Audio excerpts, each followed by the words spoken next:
Salam sejahtera dan selamat datang sekali lagi ke channel ini Currentsphere MY. PRN 17 SEPP Gesa Parti Tempatan bertanding semua 73 kerusi. Masa depan Sabah di tangan siapa? Adakah masa depan Sabah benar-benar di tangan rakyat Sabah sendiri? Parti Maju Sabah SEPP kini menyeru semua parti tempatan Sabah untuk bertanding di kesemua 73 kerusi dalam PRN 17 yang akan berlangsung tidak lama lagi. Tapi sejauh mana realistiknya seruan ini dan apa makna di sebalik gesaan ini?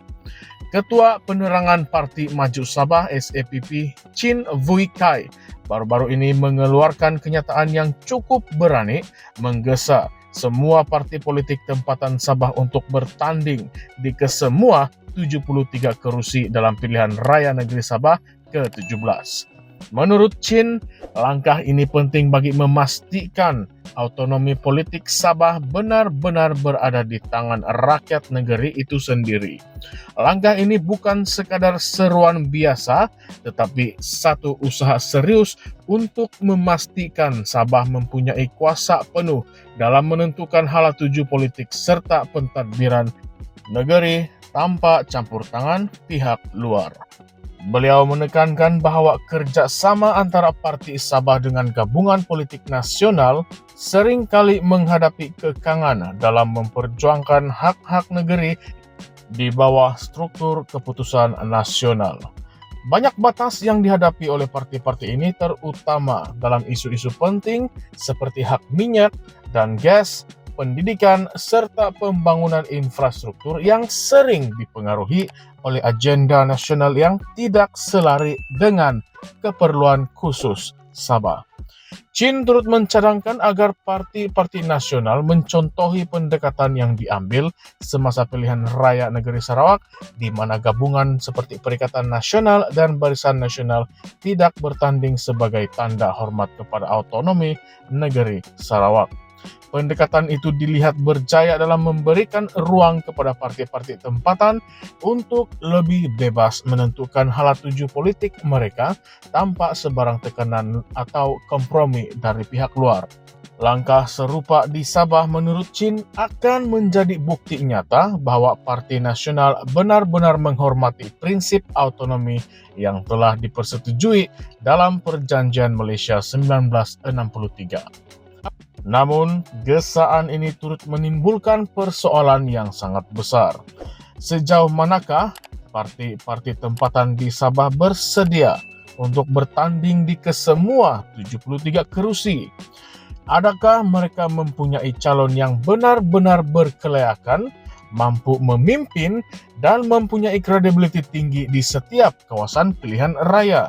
Realitinya, Sabah mempunyai lanskap politik yang cukup kompleks dengan pelbagai parti tempatan seperti Warisan, Gabungan Rakyat Sabah atau GRS, SEPP, dan beberapa parti kecil lain yang sering kali tidak sehaluan. Perebutan kerusi, percanggahan kepentingan, dan agenda pribadi antara pemimpin parti-parti ini mungkin akan menggagalkan misi besar yang dicadangkan oleh SEPP. Jika kesatuan tidak dicapai, gesaan untuk bertanding di kesemua kerusi mungkin hanya tinggal retorik politik semata-mata. Isu ini turut membuka perbincangan tentang sejauh mana pengaruh parti nasional seperti UMNO, PKR, dan DAP di Sabah. Walaupun parti-parti ini seringkali dilihat membawa kestabilan dalam pentadbiran, kehadiran mereka juga dianggap sebagai penghalang kepada usaha mendapatkan autonomi sepenuhnya. Adakah Sabah benar-benar mampu berdiri sendiri tanpa sokongan daripada gabungan nasional yang mempunyai pengaruh besar di peringkat persekutuan?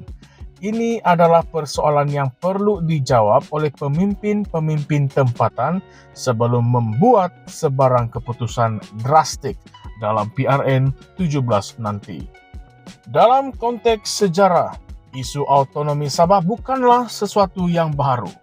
Malaysia Agreement 1963 ataupun MA63 telah menetapkan hak-hak khusus untuk Sabah dan Sarawak termasuk kawalan ke atas hasil bumi, pendidikan, dan pentadbiran imigresen. Namun, walaupun pelbagai janji telah dibuat oleh Perdana Menteri terdahulu, termasuk janji terkini oleh Datuk Seri Anwar Ibrahim, implementasi penuh MA63 masih belum menjadi realiti sepenuhnya. Sabah masih berhadapan dengan isu pembangunan infrastruktur yang tidak seimbang, masalah kemiskinan yang berlarutan, dan pengagihan hasil ekonomi yang tidak adil. Dalam situasi ini, gesaan Chin untuk memastikan hanya parti tempatan bertanding di kesemua kerusi mungkin boleh dilihat sebagai satu bentuk perjuangan simbolik untuk menuntut hak dan marwah negeri Sabah. Namun, simbolisme semata-mata tidak akan membawa perubahan jika tiada kesatuan yang kukuh di kalangan parti-parti tempatan. Sebaliknya, perpecahan antara mereka hanya akan membuka ruang kepada parti-parti nasional untuk terus menguasai politik Sabah dan merencatkan usaha mendapatkan autonomi yang sebenar. Persoalannya kini, mampukah parti-parti tempatan Sabah mengetepikan perbezaan ideologi dan kepentingan peribadi demi mencapai matlamat yang lebih besar? Adakah ini masanya untuk mereka duduk semeja dan merancang strategi bersama, atau adakah kita akan terus melihat perebutan kuasa dan perselisihan di kalangan mereka dalam PRN 17 nanti? Rakyat Sabah pasti menantikan jawaban kepada persoalan ini kerana pilihan raya kali ini bukan sekadar pertarungan politik biasa, tetapi satu peluang untuk mengubah hala tuju masa depan negeri Sabah. Apakah pendapat anda semua? Adakah Sabah benar-benar memerlukan 73 calon daripada parti tempatan, atau adakah kerjasama dengan parti nasional masih lagi penting? Tinggalkan pendapat anda di ruangan komen di bawah dan jangan lupa untuk like, share, dan subscribe Current Sphere MY untuk terus mengikuti perkembangan politik Sabah dan Malaysia. Current Sphere MY, di sini kita bincang isu semasa dengan lebih mendalam. Sekian saja untuk video kali ini. Terima kasih semua.